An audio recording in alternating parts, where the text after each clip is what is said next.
All right. Hey, good morning, everybody. Glad y'all can join us on another episode of Kingdom Focus Podcast. I have a very special guest with me here today, being Mr. Noah Timothy Acosta here with us today. Go by the full government name Yes, because sir. he now belongs to the government. Hmm. He is now signed a contract and he is now a newly guardsman, as they like to call him. The He Coast he Guardsman, went to yep. the Coast Guard and went through all that. So I thought he can come on here and share some insight to anybody out there that may be thinking about joining the Coast Guard or a military branch, but kind of wanted him to share his story along the way of everything he's gone through, what's got him there, some of the dreams he has, the aspiration he has, and just to kind of give back to y'all out there maybe that's taking a listen and not sure what you want to do with yourself. And so we're gonna dive right into it here, and we're gonna ask him some questions that we got here. Let's let's dive right into it, Mr. Noah. You ready, sir? You got it. Shoot away. All right. So, question number one: what motivated you to join the Coast Guard? Hmm. Um, so, in my senior year of high school, they had not a recruiter, but just a member of the Coast Guard. He was a senior chief. So he had been there for a couple of years at this point. And the Coast Guard is a small community. Only 80,000 people are in there. Less than what they have in the NYPD. Or not, Okay. yeah, New York, I believe. Um, so at first I was like, yeah, it would be pretty cool. Go in the military and go ahead and cook for, you know, for 4 years minimum. And that's what I've been wanting to do for my whole life, or since I was probably 12, just wanted to cook. I So thought it that's would be a at good so experience. at 12, not to cut you off, but at 12 years old is kind of whenever you realize my career path. I know what I want to do. I want to be a chef later in life. I want to be able to cook for people later in life.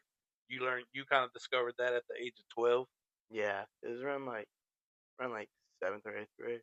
Okay. Was there like a class or was there like a teacher or somebody that what drew your attention to wanting to do that? So at first I took up culinary because I thought it would just be an easy class. I heard like culinary was like, you cook and you eat food. I was like, be a fun class. Just Yeah. easy class, get away, get my credit, blow it off. But as I went through, I gradually got more and more into it. I wanted to cook more often. I wanted to cook at home and not just at school. Okay. And so that grew and grew and grew until I just knew I wanted to be a chef Okay. And then in high school you took culinary. for all 4 years. Yeah. So how was that experience? Uh, well, it was still like right after COVID. So in my freshman year of high school, I took culinary. Uh, I didn't take it as serious though. I probably should have, but it was a good class. They taught me like basically just the basics and stuff. My sophomore year, um, we went to a new school, so I didn't know a whole lot of people. But then we actually started getting into more cooking techniques and actually being more hands-on instead of just putting something in the microwave, watching it turn into a cake. Okay. So we started cooking there. My junior and senior year though, that's whenever I started getting more and more into cooking. That's when it really took off. My junior year, I became the executive chef of the culinary department. So I would, you know, I was the we were the highest class because we didn't have a senior year, so really it was just the juniors that were doing all the cooking. And I mean, we did pretty good. We entered into some contests, and we got second place in like a baking contest. Did pretty good. I catered for a couple of events during that year. Okay. Yeah, I catered for doctors and for school staff, even outside of school for the quince and a wedding. Then senior year, a lot of people left the culinary part, but then that's when I took over the younger department, younger classes. So every now and then they'll call me in, they'll have me supervise and teach the younger classes, and that was just a great feeling, just to have that like connection with like the younger. younger people who didn't know what they wanted to do. Yeah. Because even though I'm like a year or two older, it was still great Mhm. to show off my passion for what I love to do, and hopefully Right. give that talk to someone else. Yeah, for sure, and that's great. That's awesome. Yeah. But uh, during the Coast Guard, it was that I saw the rest of my family and the way they like. Don't get me wrong, I love my family, Of course. but the way they were going about it was, they would get a job and then they would just kind of mellow out, and they would be at home. Obviously, they want to get out of home, but it was just that I saw that life. I thought I can't have that for myself. I can't be the one who's 26 living at home, 25 living at home, 22 living at home. I gotta get out. I gotta get out of the house as soon as I can, and get out of the same two towns that I've lived in my whole life. I lived in Richmond and Rosenberg my whole life. Obviously, I went Right. to Beasley every now and then, or live with my dad on the weekends. But other than that, I didn't really live anywhere else. I haven't seen nowhere else. I was like, this is probably the best way for me to get out and actually see the world, and not just the same four places I go to every Yeah, day. just the same Home, repetitive. school, McDonald's, gas station. Yeah. There's a big world out there for sure to be discovered, to go, and that's always been a big dream of ours, is for you guys to grow up and to go explore that, go explore the world, go see what's out there. Rather if it be you leave the country, rather if you stay stateside, even in the United States, there's so many beautiful places that you can visit, that you can go. But so back to you're saying, so you were kind of seeing some more peers and some other family members that had graduated, and they're working, they're doing okay, but you just feel like there's just much more you want to do than just being at home and staying local. You kind of wanted to venture Yeah, abroad and be yeah, on your own and not rely on anybody and do it and pave your own path. You yeah. That was a big. I've been like a not antisocial, but more like a self. Yeah, I want to take care of I want to be able to take care of myself, not rely on you people. just want to be extra independent. You just want to be independent, I want and to I want to be able to live on my own and take care of myself yeah, and have that. okay, I have to not worry about having someone else to back me up. right, and that's very big. That's you know that's huge, right? So how about this question?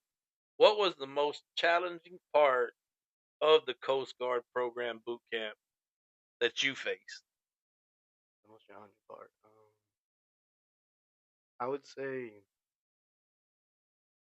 trying to learn everything you can in a short amount of time. Because in high school you're given like a month to learn things. While like you're training at work, they give you like 2 weeks to learn the basics, and then they'll slowly teach you more, and you kind of progressively learn on yourself. But the way they would have it was you were self taught basically the whole way through. Hmm, Of course, they would have a class, but right. they would never go in depth in the class. You would have to ask your own questions and answer and find your own answers. So we had a book that was our required knowledge book. Basically, that was stuff that we had to learn verbatim and word by word. Uh, and just trying to learn all of it in such a short amount of time, just 8 weeks to learn it. They had it sectioned off to where they wouldn't ask you questions from week 7, but they would ask you questions from week 3. And as you would go on, you would have to progressively learn more and more and more, as well as studying the past knowledge you had required. So week 1, we had to learn our 11 general orders, and for a couple of them, they were pretty long, about 3 lines worth. There was one that was, I will obey, and pass on to the sentry who leaves me all orders from the commanding officer, command duty officer, officer of the deck, and officers and petty officers of the watch only. And that was one of the longer ones. Wow. but you had to learn all that verbatim, line by line. If you don't learn it, you get in trouble. And Mm. eventually, if you just refuse to learn it, or not refuse, but you can't learn it, you get sent on probation or ramp, which was a recruit attitude motivational program, which basically just beat you for about 3 days straight and just kept on hammering information at you while you work your body to almost failure. Yeah. I didn't get sent to ramp. Luckily, I never had probation either, because I stayed on top of my stuff. I only tried to stay at least a week ahead, Hmm. just so I had that like a little cushion. Right. But for sure, trying to learn all that information in a short amount of time when you weren't used to that kind of Right. environment was Yeah. definitely A a little hard more part of it. stressful environment, screaming, yelling, working out. Now you have to learn Hmm. the code book and Yeah, everything that they and you have. gotta learn it quick. You cannot take your time with that. You gotta learn at any time. It basically like replaced your phone. Anytime you had downtime, you're like, let me just take my. You would check your little book, study it through, sit on the toilet, pull it out, flip the pages. Oh, okay. Yeah. Yeah. So any downtime you did have, you were studying, Yep. trying to get ahead of it. Mhm. Because they would There they. was no downtime. There was you're always doing something. So was there like a test you had to take, or were these? Would it be like just in the middle of a random time frame to ask So you questions? so we had midterms. We had midterms and we had the final. So that was like the test, Hmm. but they would still ask you just the questions just randomly throughout the week, and that was a way of preparing you for the test. Okay. So they would just randomly you'd be walking to lunch, you get your little dry hamburger, go down a salad bar, step off, and there they are right there in front of you. What is your chain of command? Who is the fifth officer in your chain of command? What is their sleeve insignia? What is their color device? It was Just just random questions that are random questions, quick time. You can't if the way they would do it is you had to stare straight face. You can't like look up like trying to think. You can't like have your eyes and like look up like no, if they saw you doing that, they would go, the answer isn't on the ceiling item. Look at me and tell me what it is. okay. Yeah. Wow. So So they were mean about it, but they were like they want you to be able to process, to identify or look, identify, and process in a short okay. amount of time. And that was one of the things that they taught us whenever we're looking at officers, because you gotta salute or you gotta salute an officer, you gotta greet petty officers and officers. Yeah. So they would look at them, identify what they had on. So you look at them, look at their clothes, look at their name, process it, say it. Okay. So you would have a name tag. If you're an officer, you would have lines on your, you would have gold bands on your wrist. If you're a petty officer, you have a patch right here, and then you would have your collar devices right here. So you would look down, you look at their name, your collar device, see insignia. That's how you would know who it was. I looked at you. I would say good good afternoon, petty officer Alvarado. Hmm. Okay. That's that's interesting, man. Like to so they're teaching you so many things just within that Hmm. to always assess a situation, Yeah. identify a situation, process it, and then speak. Hmm. Right? Versus just speaking. Yeah. Right? You. There is no hey, how are you? There's none of that. You have to look at them, make sure you know who you're talking to. If you don't know, it's okay to say hello sir, hello ma'am. But then after that, you would have to request, sir, student recruit, or student recruit last name. I request to know your name so I may address you properly, and then you would go ahead and carry Gotcha. on the conversation. Okay. And that's so good because, like, even for everybody watching, to take that lesson of look at the situation, observe whatever situation that you're in, and then let it process and then speak. Sometimes we get in trouble as just people.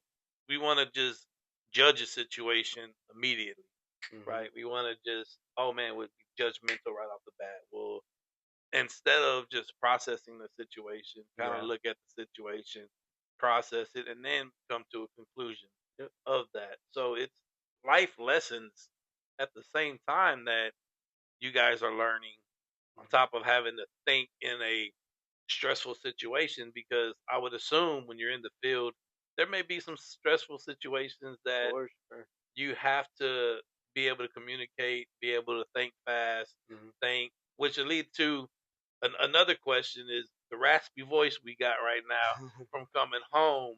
Yep, A lot of that was from the screaming and yelling and training the vocals. for What sure. what is the process of that of them making you holler and making you yell? What was the method behind that? So the method behind that was like the way they would do it was, in the first week, you're like, I'm new to this, so they say be loud, so I'll be loud, I'll yell, and then you realize, man, this is really taking a toll on my voice. Mhm. How am I gonna get through this if I lose my voice? And the truth is, you just gotta go through it. Even though it hurts, you gotta go through it. You just gotta push, push, and push and push. Mm. I lost my voice twice, and when I say I lost my voice twice, it means it was gone before, and then it just got worse afterward. Oh But man. but then you had to find ways to bring your voice back. You would change your pitch, change your tone.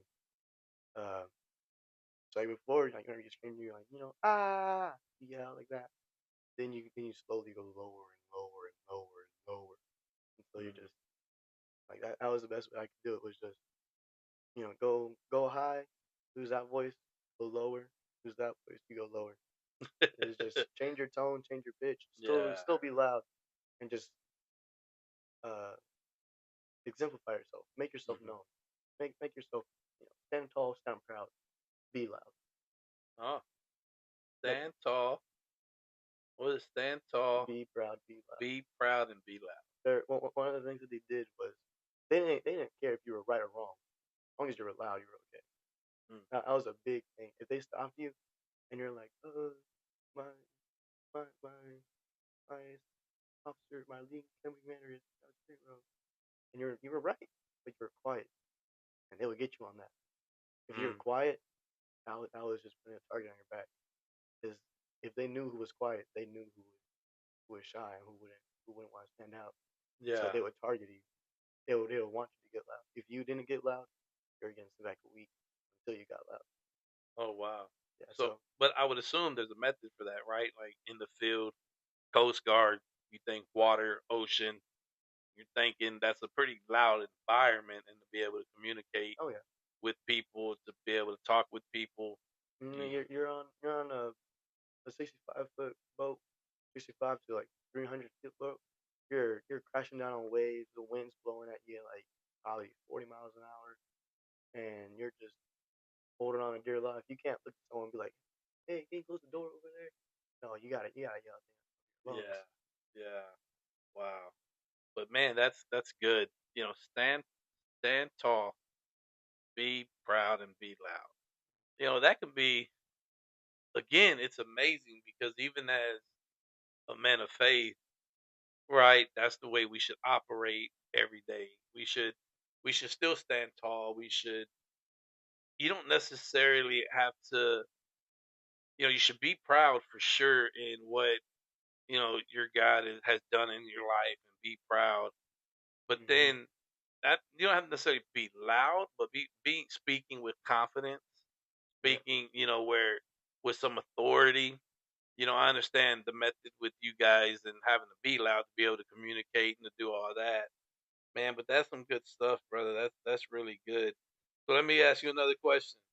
How did this experience change your mindset and change any habits or bad habits now that you've gotten rid of? How has that impacted you? What has that done? Um, Before going to the Coast Guard, I was pretty lazy. I'll admit. I want to stay in bed. I wake up. I'll be in bed for like an hour or two. Um, Afterwards, I get up. I go get food. I just sit back and relax the rest of the day until I had work or something. But being in that environment, it was just you're always moving, you're always going, and you know, how they would have us sit, they would have us not touching the backrest. You weren't allowed to slouch. You weren't allowed to be in a like relaxed position. you would always have to even when you poop, you have to sit. And you think I'm kidding? You think I'm kidding? Oh, I They believe would go into the restrooms, look at the stalls, and see who was sitting with their feet spread out. you. And as soon as they saw you, you go feet at 4-5, and you snap back, feet at 4-5, your hands in at man. That would just shoot it right at you. Oh man, But it was all about that's fixing real your life. yeah. Real life. It was all about like fixing your posture, making sure you're like you know Yeah, sit up straight. Make sure you look presentable. Make yeah, sure make sure you carry on correctly. Uh, and it would be just like little things. You know, hmm it would be no gear drift, which would be like don't just leave things hanging around. mm, So like even now, I have a little pick kit is what they call it. There's like a little hygiene bag. It's got my toothbrush, my toothpaste, hmm all that stuff. Feels weird just leaving it out now. Now it's like I put it back immediately as soon as I take it mm. out. Well, and so the posture and the sitting up and all that. That's kind of why you're not using Yeah, leaning it's back yeah. the way It I was am. it was it was uncomfortable on the plane because I had two people sitting next to me. They were like, "Hey, are you okay? You look uneasy." I'm like, well, I'm calm, I'm cool. They're like you're sitting up, like you're like ready to go somewhere. So I'm like, yeah, I am. Then I slowly eased back into my feet, and it just didn't feel right. Yeah, it's uncomfortable. I'm because you're so used to like sitting in that position where it's like, are they gonna see me? If I backrest, am I getting in trouble again? Right, And right, it was always that. And so it's basically just like you're afraid, but it's also like you're keeping yourself in check. And even right. while we walked, I'm sure y'all saw me while I was coming home.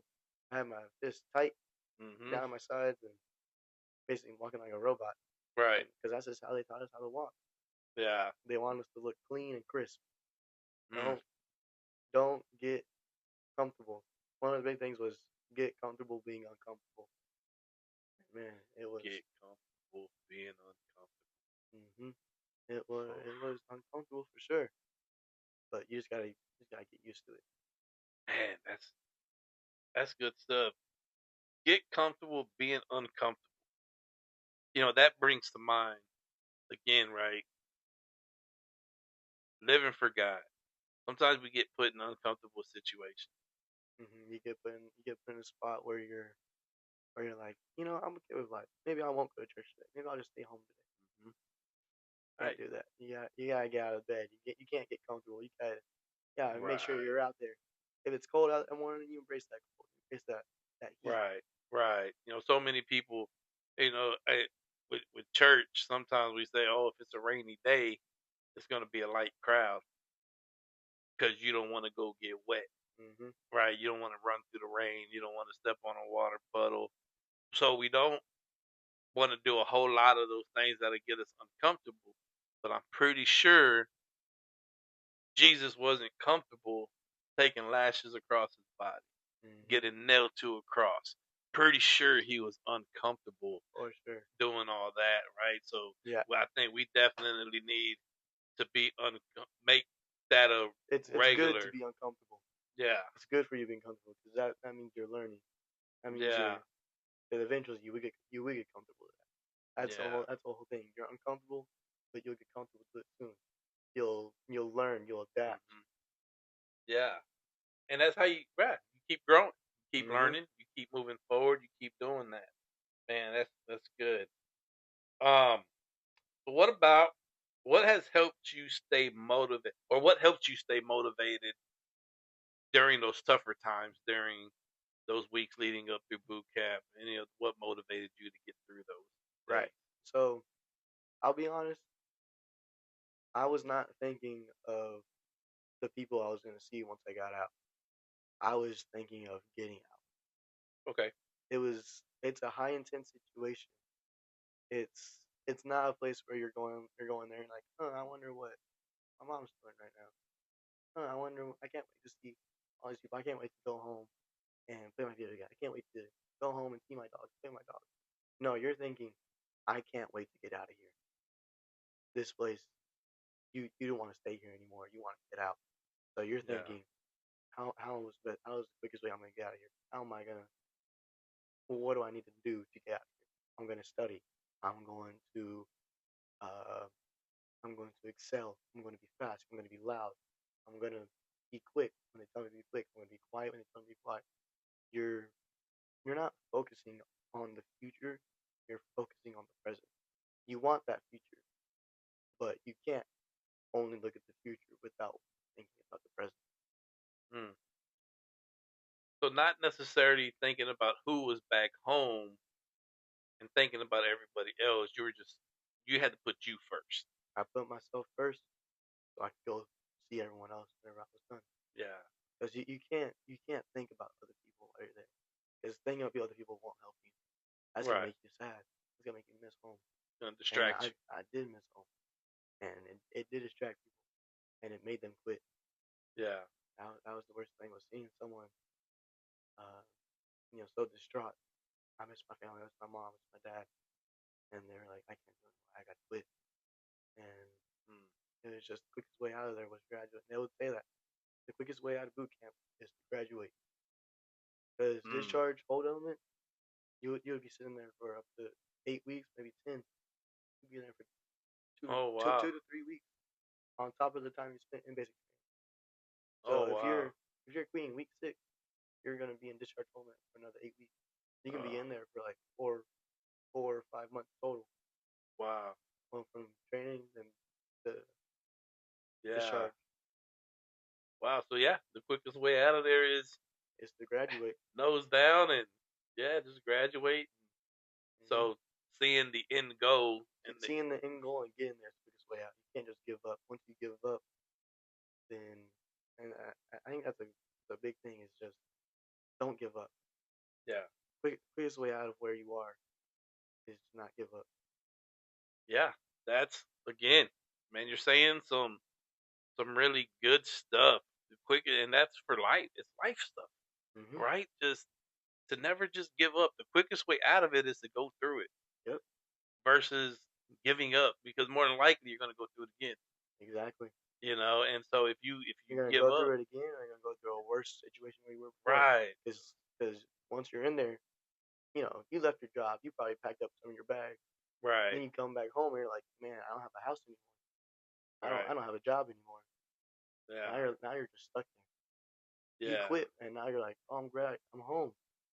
But what am I gonna do now? right, Where is everything? yeah, You're stuck.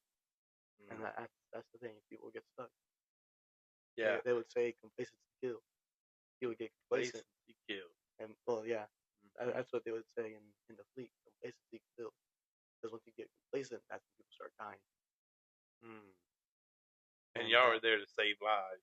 yeah, we're the life saving service. If someone's in danger, that's when we get sent out. We're not there to hurt people. We're there to protect Wow, man, there to save lives, there to protect people. I, Coast Guard's church, bro. Church guard, the Coast Guard is church. It's not a lot like church. They're there to help people. people. They're there to save people, We not we there to are hurt people. we're the greatest life saving service. Every That, every other branch of military, they go out, they fight wars. Coast Guard is one that supports them, but we save the life. We were the ones that get sent out whenever someone's stranded on the boat. So a right. ship is sinking, Coast Guard sent out. Navy's not gonna stop by and be like, "Oh, I'll help you." That's the Coast Guard's job. Yeah. But the Coast Oh Guard, man. the Coast Wow. Guard is the only service that will see wildlife stuck in nets and be the only one to stop their boat and help that wildlife.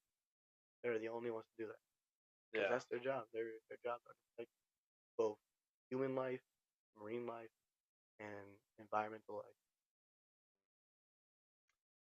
That's awesome. And that's the way. Again, that's the way it should be, right? And even like I said, being right kingdom focused podcast, it's kingdom first. We should put God's kingdom first. We should worry about saving a life, protecting a life, Hmm. of all forms, and to continue to just be there for people, to want to not hurt people, but to accept them for who they are, accept them with everything that they come from, and help them grow. help them develop, help them do all those things, just as the way they helped you develop, help you mature, help you get past bad habits, right? Like you said, kind of, every teenager in high school, gets to that point after high school where it's like, man, unless you're going directly to college, you can just get complacent, right? It's Mm, natural to be complacent, and but to learn that, what complacency kills is it's a life killer for sure. It's a life killer physically, it can be a life killer spiritually. We can get complacent spiritually and say, I know enough of God to get by. I know yeah, enough scripture. I know enough, you know, I know enough prayer. But then that'll hurt us in the long run. That'll kill you in the long run because you're not growing anymore. You're not wanting to do more. you're not striving for that. You're You not don't have that striving. that motivation no more. Right. Yeah. And so, man, that's really good. So now to our final question. What advice would you give to someone considering enrolling in the Coast Guard or the Navy or whatever entity of that? What would you give them? What advice would you give someone? Or they just don't, maybe somebody asks you, man, I don't know what to do with my life. I really don't know what I'm gonna do after high school. I don't have anything planned. What kind of advice would you give them? Um, don't go in not being motivated. That was a big thing. Was people go in there thinking, oh, it's gonna be an easy job. We're gonna get through it. It'll just be a nice job. I'll make money. I'll travel. But you need to have an ulterior motive for that. You need to have you need to have an actual reason. I joined the Coast Guard to cook and to help people. Some people join the Coast Guard to get make money. Yes, you make money, but if you're only in there for that, you're not gonna get through basic training. You're not gonna make it far. Um, you need to have that desire, that passion for something to push you. Because if you don't, you're just gonna think to yourself, "Man, I can just go home and get a job there and make the same amount of money." Because ultimately, this job isn't about the money; it's about the people. It's about protecting people. It's about like you know, it's about being more than just a single person. When I first got to boot camp, first thing they did was shave off our heads. They made everyone the same. You are not an individual. You are a part of something. You are joining the ghost. You are becoming something more than what you are. And I Mm-hmm. think that's a big thing. Is people think I'll just get in now, just make some money. Right. It's not about the money. It'll Yeah. never be about the money. And Yeah. if you make it about the money, you're not gonna get far. Mm. Yeah. So I think if you definitely are seeking wealth and finances, maybe really dig into a business Yeah. venture, schooling, and The Coast Guard. Don't get me wrong. All military branches are great. Go mm, into the military, you're gonna have a whole new family. But if you're just going into the military with no real motive, no real reason behind it, and you're just in there just to be in there, you're not gonna make it far. Like again, military is the military. They're serious when it comes to joining. If you're gonna join, you're gonna have to have a real good motivational reason. or find one really quick. Yeah, for sure. Yeah, find one really fast. Some people went in there to change their lives. This one guy, Shay, I love him. He was a great guy. He went in there because he needed that self discipline, and hey, he found it. Yeah. He's a better man for it. But Wow.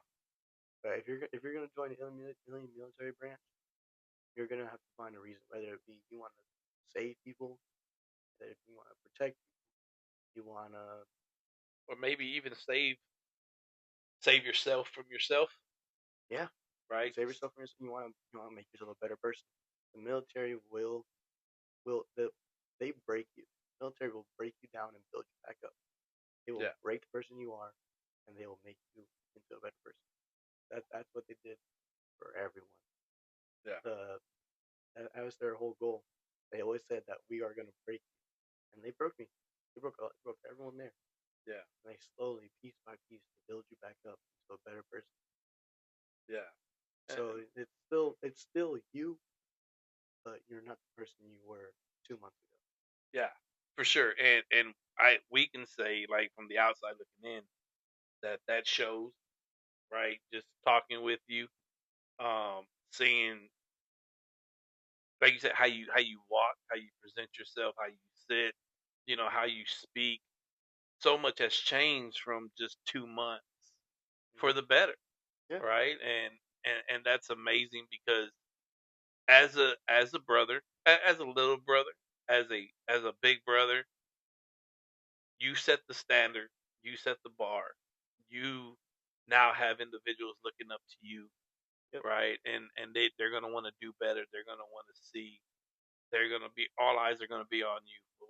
What's brother going to do? What's yeah. They brother they doing? even they even showed us that as we were in boot camp, because there's different weeks Hmm. in boot camp as you're going. So we had a younger company above us while we were working or while we were there, and sorry, we had a younger company working uh, just living above us while we were there. So we had to show them all the ropes, all the basics, and basically as we got to the more senior status of the company, they would say everyone's looking at you, and that was true. Everywhere we went, you would see eyes stare at you and look away. No matter who it was, it wouldn't be your company commander. Even as we were just out on base on off base liberty, you would see people look at you and look back, and that Mm. was something that you would notice is you're very attentive because you're Mm. always because you're in that high situation. You want to make sure you know your surroundings, but you would look around, you just glance, you see one eye over there, two eyes over here, four eyes over there, and you look back. You don't acknowledge it, but you see it, Yeah. So and would you say like your vision and awareness for sure, has opened up a lot more? You're not just walking like they a they, zombie they open looking my forward, eyes. or the what's the old cell phone zombie where you're just They, they, not they paying open attention. they open your eyes. They tell you look straight, but you always see things in your peripherals, and Yeah. that's how we march. We look straight, but we look in our peripherals. We look glance, look down, and we keep on walking.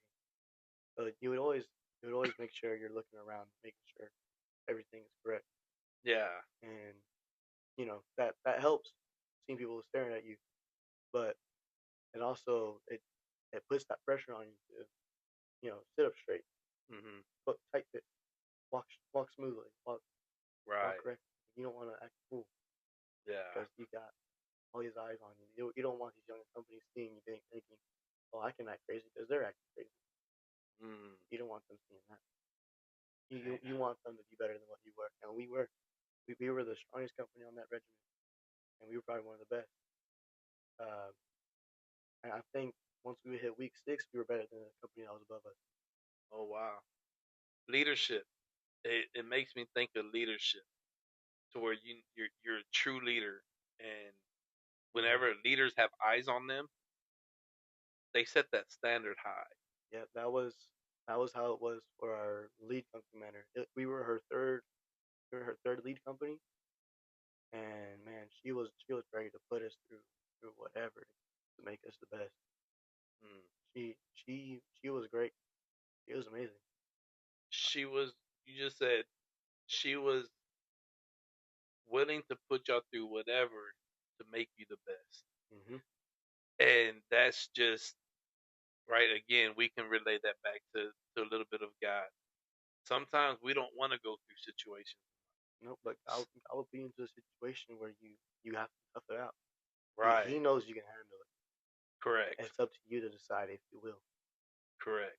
And because he's willing, the guy's willing to put you through whatever it takes to get you to where you need to be Yeah, he to doesn't to he make doesn't want sure to you're hurt going to you. be successful. He doesn't want to hurt you, but uh he will tough you out. Right. He, He he gonna will he will put you through something, right, and he's make you always there. stronger. He's gonna make sure that you're okay. He's gonna put us through things that are gonna make us stronger. gonna toughen us up, but he's willing to go. He's willing to put us through these things because he knows the outcome. Hmm. He can see. He He can see can where you're see gonna the be, outcome. Yeah, he and knows where you're gonna be. He knows the at the end game of it all, which is success, which is you to be able to help somebody else that already they're trying to now go through it. And earlier we were talking um about cooking and about your why and why you did the Coast Guard. What would you tell people that may think, well, he's only a cook versus right something a gunman or whatever the case yeah, may be. gunners mate, boatswain's mate, people who drive the boats, AST, aviation's route technician. There's one who will jump out of the helicopter, swim into the ocean, Yeah. and there's some pretty cool people. But in the Coast Guard, in the military, Hmm. your job matters no matter what you're doing. Even though I'm cooking, I'm still feeding everyone who's doing all those cool jobs. My job isn't as cool, but I bet if they didn't have anything to eat, they would be a lot less cool. That's true. They'd be fumbling, they'd be looking silly, looking crazy, and that's what I wrote to my new station.